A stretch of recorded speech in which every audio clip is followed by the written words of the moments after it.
challenge. We heard this morning the challenge to change the system.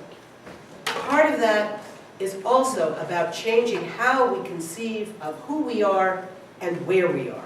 We are one stream in a broader movement of people struggling for justice. And boy, do we have a lot of work to do. Thank you.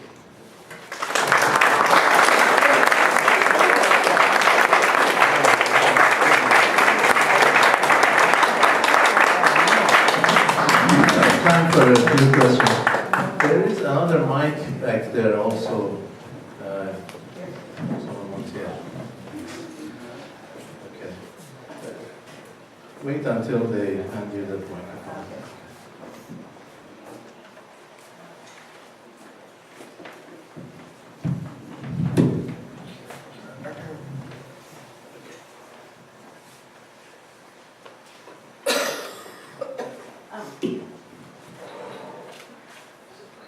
A couple points, can you hear me?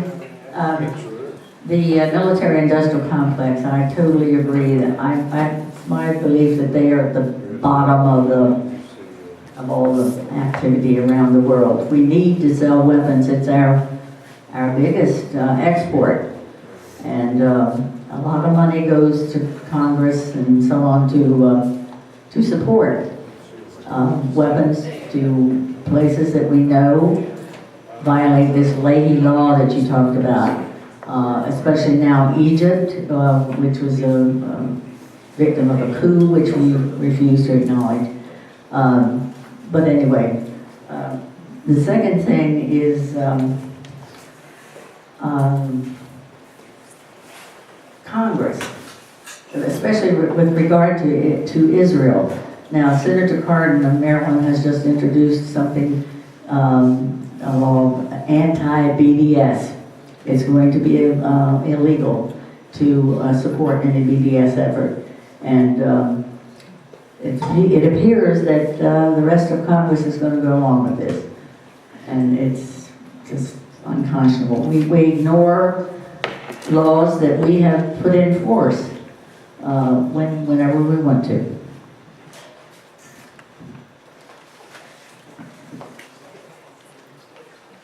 Let's take another question here.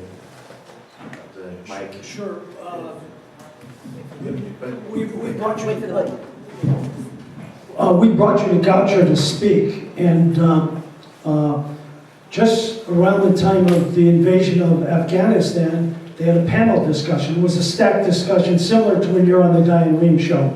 So they had Joe Morton from the peace studies, but then everybody else was supporting the war. But the room was packed, and there were a lot of people who, because of Baltimore's non-governmental organizations that go over and provide relief, they're saying exactly what you're saying. You can't do this. No, this is wrong, etc. So that's one thing.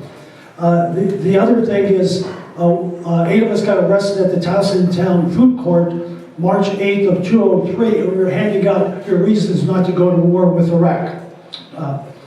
And then when Phil Berrigan died, we marched from the Jonah House to St. Peter Claver's Church. And the national media was covering this, and they were astonished. They were just astonished by the desolation they saw. And that desolation is still there today.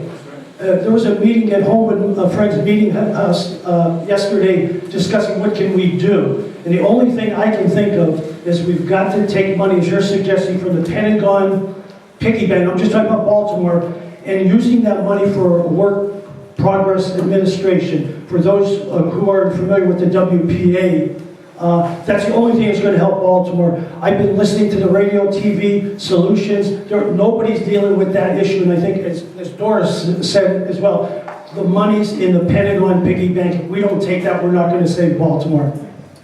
It's a very important point. Just on this, I would urge people, you know, the question of taxpayer money and where our taxes go can be a really powerful tool for showing what the cost of war is on a very visceral, very immediate level. And there's one.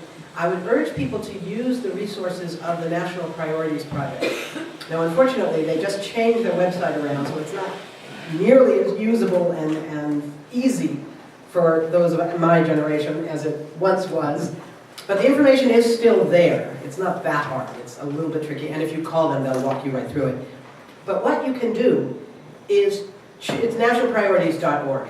And what you can do on that website, you go to their trade-offs section, and you can choose the war in Iraq from 2003 till now, the war in Afghanistan from 2001 until now, the war in Afghanistan this year, the war in Iraq this year, the global war on terror in both countries since 2001, the Pentagon budget this year, the Pentagon, you can pick any one of that. Then you pick a state, a city, a congressional district, or a county.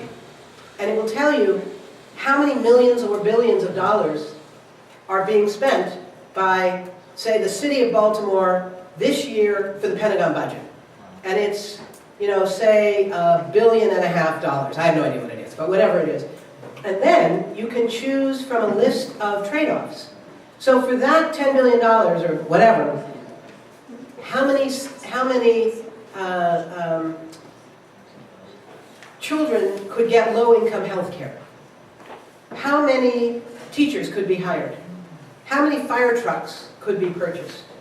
How many jobs in conservation could be produced? How many houses could be retrofitted with roof solar panels? All different, you pick whichever ones you want, or all of them, and give examples of, we could do this, or we could do that. It brings it home in a way. When their website was easier, I would do this before I went to speak anywhere. I would get all this stuff. Now it's a little harder, so it takes a few more minutes, but it's there. But that kind of research can be incredibly powerful for reminding people. Just one point on the new law that's pending about BDS. It's really incredibly dangerous. What is BDS? Sorry, the BDS is a global movement known as boycott, divestment, and sanctions. It's a way of bringing nonviolent economic pressure to bear on Israel to stop its violations of international law in 3 areas. And it says we will bring this kind of pressure to bear until Israel ends its occupation of the 67 territories, stops treating Palestinians who are citizens of Israel as second-class citizens, and imposes a just resolution to the refugee crisis. So until Israel does those 3 things, there will be this kind of boycott and divestment and sanctions movement. And it has taken root all over the world, a little more slowly in the United States, but it's absolutely having an incredible effect here. It's a lot like the South African anti-apartheid boycott movement. And what this move in Congress would do, it would say that any federal contract would exclude any corporation that indicates that it would abide by the terms of BDS. Or any federal contracts would be denied any corporation that says it would withdraw from Israeli investments in the occupied territories because of the pressure. Now, it's one of these things, in the real world, its effect is minimal because none of these countries that have given in on BDS ever admit that that's why they've given in. So, on one hand, it's a little bit, but the symbolism of it is huge. It's absolutely huge. It says that nonviolent economic pressure is illegal. I mean, what an outrage that is. So, what are you saying? That violence is the way to go? Oh, okay, we've seen how well that works. So it's an incredible thing, and there really needs to be pressure brought to bear on Cardin, who I would guess doesn't have a clue what BDS is, because I bet that nobody ever talked to him about it, and I'm not blaming anybody because I know how hard it is to get to senators. But you can get to his staff. You get to his staff. Don't flood them with stuff because then you become just an annoyance that they don't want to deal with. But once a week, twice a week at the most, you go to their staff, you say, listen, this is a really serious breach of civil rights, and I don't think the senator has the information on the other side. I don't think he actually knows what BDS is about. Can we talk?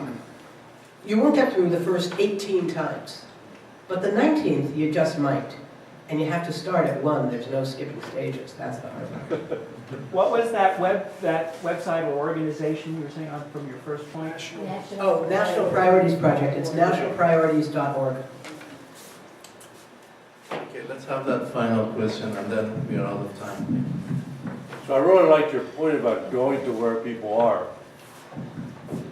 So I want to ask you a question about that, but first of all, see, we're not that good about getting old people or white people out here either. I take your point. Let alone go. One of the, Ralph Nader has made what to me is a persuasive point that we can't solve any of these problems unless we have a democracy. Amen.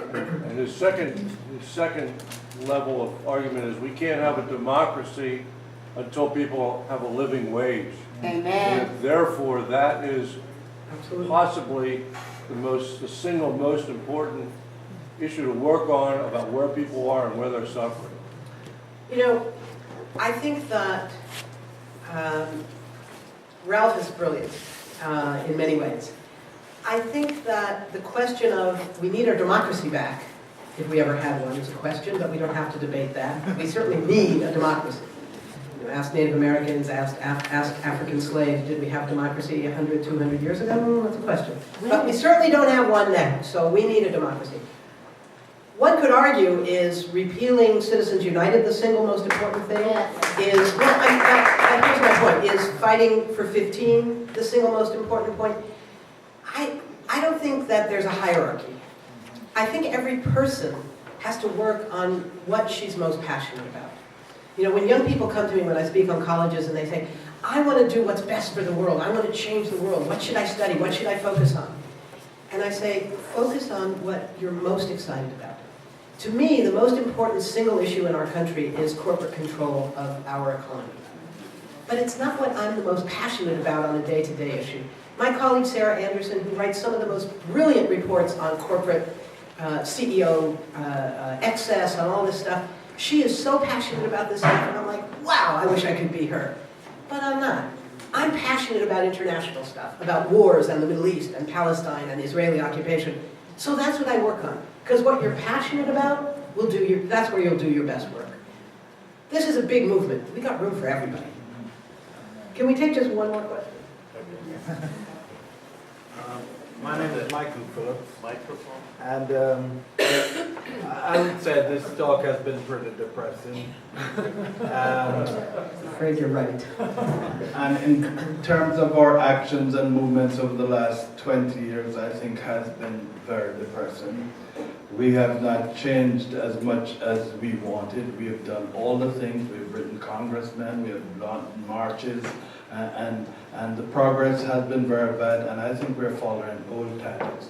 Now, my solution is not one which is popular. We talk about we have lost democracy. Well, I don't think we have given democracy a chance. I'm a member of Columbia Democratic Club. I read the resolution to stop the bombing in Syria. I couldn't get a seconder. Why was it? You know, Columbia Democratic Club is supposed to be a liberal club. But what has happened is all the progressive people have left the club in disgust, and that has happened all over the place. I am saying we've got to get political. For democracy to work, you've got to be you've got to become the Democratic Club. And people have abandoned the club. That's the only way we're going to make change. In the Arab Spring, the people came out, they had no political leeway to get power. They had no political power, and in Egypt, they ended up worse than before. We have got to get political power. We've got to become the opposition party. And the best opposition party, the only chance, is the Democratic Club. And we've got to get in there and become that club. Okay. Let me just say one thing. It's a good segue to a closing line for me. I think that we have to be everywhere. I think we have to be in the Democratic Party. I think we have to be creating third parties to push the Democratic Party and eventually maybe replace it. But that's a very long, long way away. Amen. I think that we have to be in the PTA. We have to be in our trade unions. We have to be everywhere. But I want to end with one other thought based on the first part of what you said about how depressing things seem. And I would just assert this. I'm at this other conference right now on Vietnam, and we're looking at the legacy of the Vietnam movement.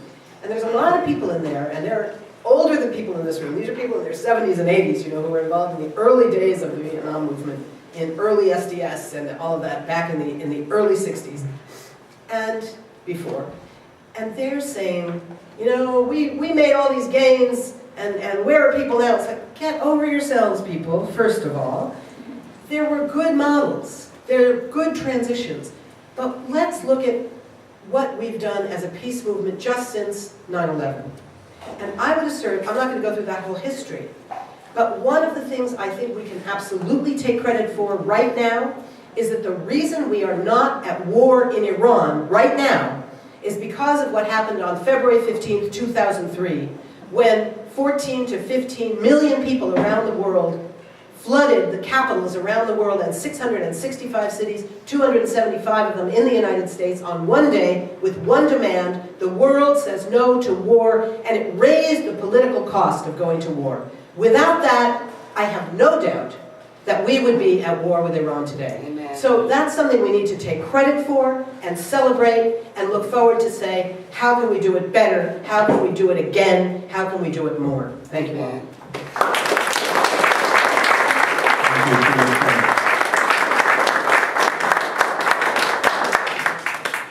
Maryland United wants to thank you, Phyllis, a lot, and I want to personally say I found your talk very uplifting. So I think it just depends on how we're looking at it. We would like to give you just a little token of our appreciation. Thank you. And one for you and one for Karen. Thank you all. You can figure out what to do with those. Thank you all. Thank you.